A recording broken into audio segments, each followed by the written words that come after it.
Welcome to Not Milk Never Milk. Subscribe if you're lactose intolerant. You begin by getting your kombucha culture active. Combine 1 cup starter tea with the SCOBY in a sanitized 1-gallon jar. Brew 4 to 6 tea bags in a gallon of water and stir in 1 cup sugar until dissolved. Cooling is critical because hot tea will kill the SCOBY.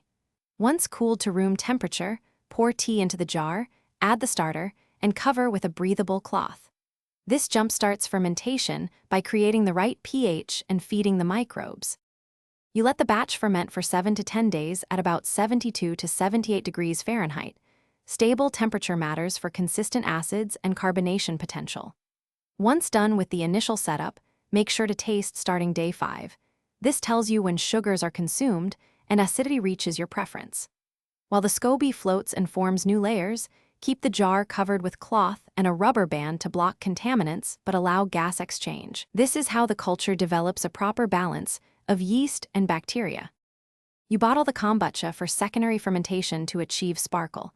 Pour into airtight bottles, adding 1 to 2 teaspoons of sugar-based flavor or 1 tablespoon juice per 8-ounce bottle to feed CO2-producing yeast. Once bottled, seal and sit at room temperature for 2 to 5 days. Check carbonation daily by gently testing a bottle. After desired fizz, refrigerate to slow fermentation.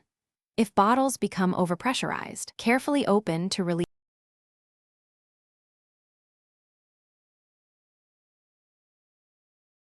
Thanks for watching. If this was helpful, leave a like and consider subscribing. See you next time.